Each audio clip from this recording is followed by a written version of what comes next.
All right, let's dive into one of mythology's weirdest and most terrifying creations. We're talking about a fire-breathing hybrid monster that has been haunting our stories for thousands of years. Today, we're unpacking the legend of the Chimera.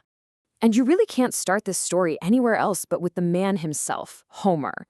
In the Iliad, he paints this absolutely wild picture, part lion, part snake, and part goat, breathing, and I quote, the might of blazing fire. I mean, what a nightmarish image. It's no wonder it's captivated people since ancient Greece. Okay, so what are we dealing with here? I mean, what is a chimera? To really get it, we've got to unpack its, let's just say, unique anatomy. And then, believe it or not, we need to look at its truly terrifying family tree. Just look at this thing. It's a total mashup, right? You've got the front end of a lion, for pure power. Then the tail is a snake. And the weirdest part? A goat's head just popping out of its back. And get this, that's the part that breathes fire. Homer made a point to say it was of divine stock, which is basically ancient Greek for this is no ordinary monster. And we even know where it was from, a place called Lycia, which is in modern-day Turkey. And when he said divine stock, yeah, he wasn't exaggerating. The Chimera wasn't some random one-off monster. Oh no. It was born into what is, without a doubt, the most terrifying family in all of mythology. I mean, check out this family reunion from hell. Dad, that's Typhon, the monstrous serpentine giant. Mom, Echidna, the literal mother of all monsters. And its siblings? Oh, just Cerberus, the three-headed dog guarding the underworld, and the Lernaean Hydra. So yeah, with a family like that, you can see how the Chimera had some pretty big, monstrous shoes to fill. Okay, so with a monster this formidable, you're gonna need a hero who's up to the task. And that brings us to the next chapter, the legendary showdown. Seriously, put yourself in that situation for a second. How on earth you fight something like that? It's got lion claws, a snake for a tail, and it breathes fire. It sounds like a suicide mission, right? But there was one hero who was brave enough, or maybe crazy enough, to try. So our hero is Bellerophon, and this wasn't even a noble quest at first. He was basically set out by a king who wanted him gone. But Bellerophon had a secret weapon, an ace in the hole, and it was a big one, the winged horse Pegasus. See, he was smart. He knew he couldn't fight this thing head-on. So he took to the skies, staying way out of reach of that fire in those claws, and just rained down arrows from above. It wasn't a brawl, it was an aerial assault, a total power move. And boom, Bellerophon saves the day. The legend is born. End of story, right? Well, not quite. This is where things get really interesting. Because what if the Chimera wasn't just a story? What if there's a real-world explanation for a fire-breathing monster in ancient Lycia?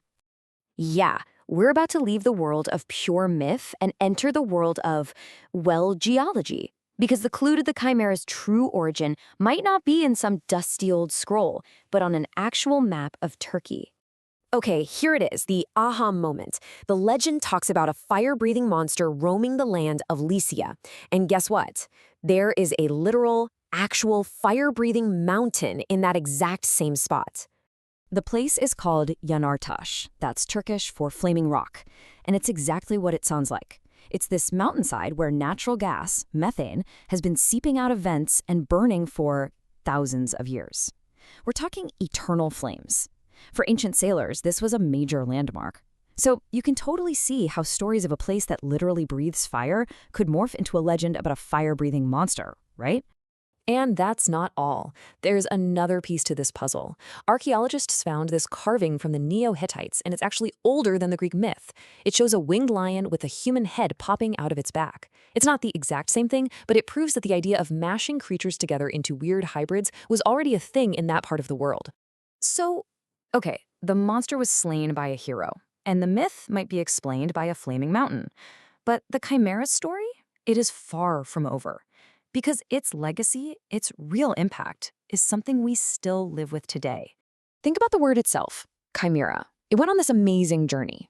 It started as a name, like a proper noun for one specific monster.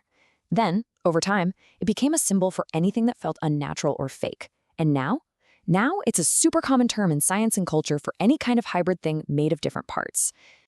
And once you start looking, you see this legacy everywhere. In biology, a chimera is an organism with two different sets of DNA. In tech, We talk about chimeric systems that mix and match components. And of course, in every fantasy novel, video game, or movie where they combine different animals to make a new monster, yep, that's a direct callback to our original Greek beast. When you step back, the story of the Chimera is just this perfect case study, isn't it? It shows how a real natural wonder, a flaming mountain, can spark our imagination, creating a legend that lasts for millennia and even changes our language. It goes from monster to metaphor to modern science. And it really makes you think, how many other of our ancient myths are just out there, waiting for their own real-world explanation to be discovered?